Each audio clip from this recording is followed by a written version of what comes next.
21. Why exactly did Matthew Perry look and sound so strange in the reunion trailer? Did the cast really have a no dating rule? And who's kept the group together throughout the years? Let's see what new details the Friends cast revealed about the reunion and the show itself. Exciting behind-the-scenes facts.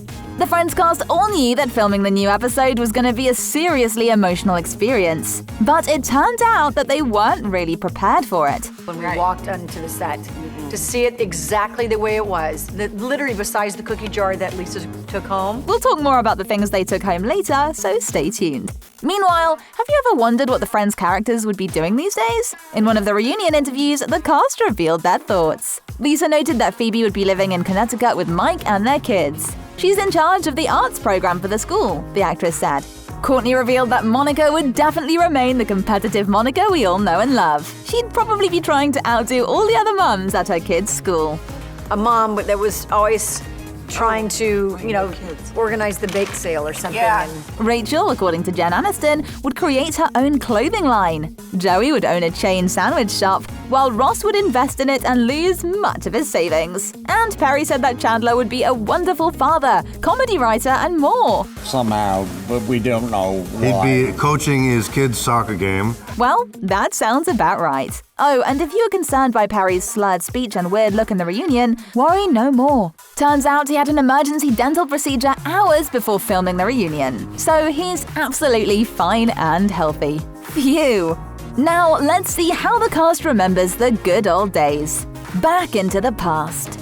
10 years of filming is quite a long time, so it's no wonder that the actors have a lot to reminisce about the good old days. For example, have you ever wondered who their favorite guest star was? There were so many A-listers on the series, but for the gals, the best ones were Ben Stiller, Reese Witherspoon, and Paul Rudd. Perry said that he was really surprised by the comedic talent of Sean Penn, who played Ursula's fiancé. Courtney couldn't help but remember Monica's much-loved boyfriend Richard as well. Tom Selleck, so Tom Selleck. incredibly That was amazing. sweetest. They even said that he was more like a seventh friend instead of a guest star.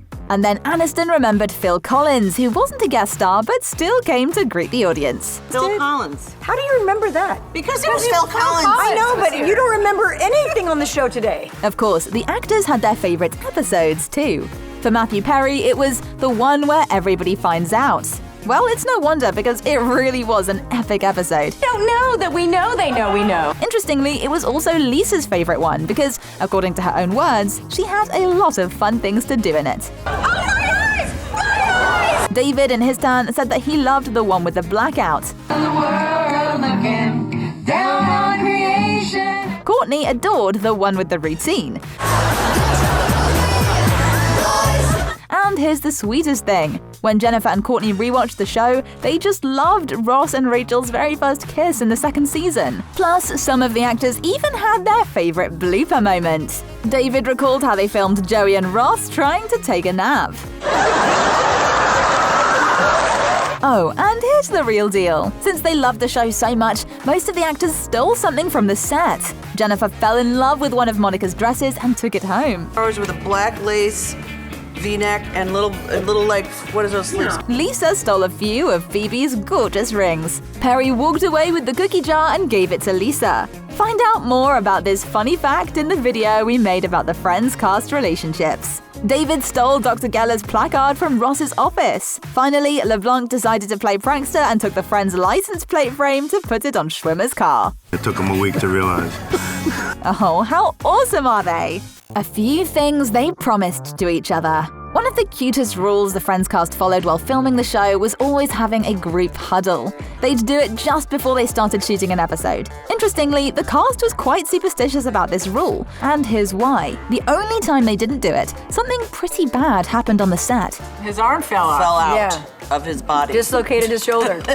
It was the third season's episode, the one where no one's ready. While Joey and Chandler were fighting over a chair, Leblanc had an unfortunate landing on the table. Seriously hurt. Yes, they did. Yikes! So after that incident, they connected the dots and remembered that they hadn't done the huddle. That's when the actors realized that it was important to follow this tradition, especially since it was such a nice ritual to do together. I mean, a group hug with your friends? Who wouldn't like that? But how did they start the huddle thing anyway? That I don't know. She might have a bad memory because the boys actually remember how it happened. I think David Schwimmer was the one that initiated the huddle. David is the most perverted. It was his idea. Yeah, we all know about you, David. On a serious note, he suggested doing it for all of them to have a moment of focusing all together before they'd begin to work. How sweet! But let's talk about another rule.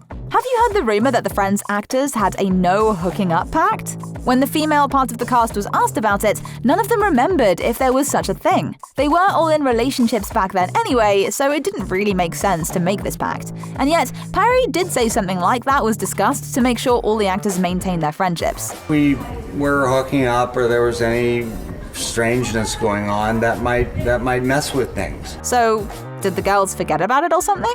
Well, according to Schwimmer, it was kind of an unspoken rule, so possibly they just didn't realize it. Share in the comments below if you think there was a pact. Friends until the day they die. Have you ever wondered who the leader of the Friends group is? Who keeps them all together? Well, according to the girls, when it comes to organizing something, it's David Schwimmer. Oh, yeah, he's so good at, like our keeping handler. us abreast to things and schedules and... But when it comes to who keeps them together as a team, it's someone else. Oh, yeah. I would say Yeah, you.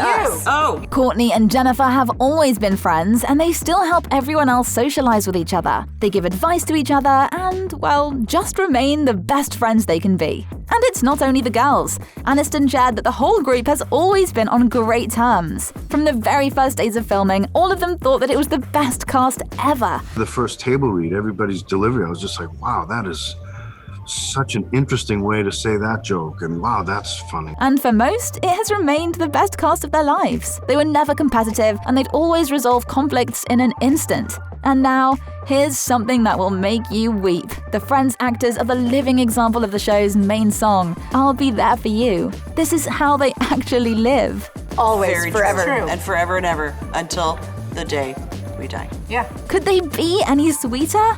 If you like this video, watch another one we made about the struggles the Friends cast had to overcome while filming this show. And stay awesome.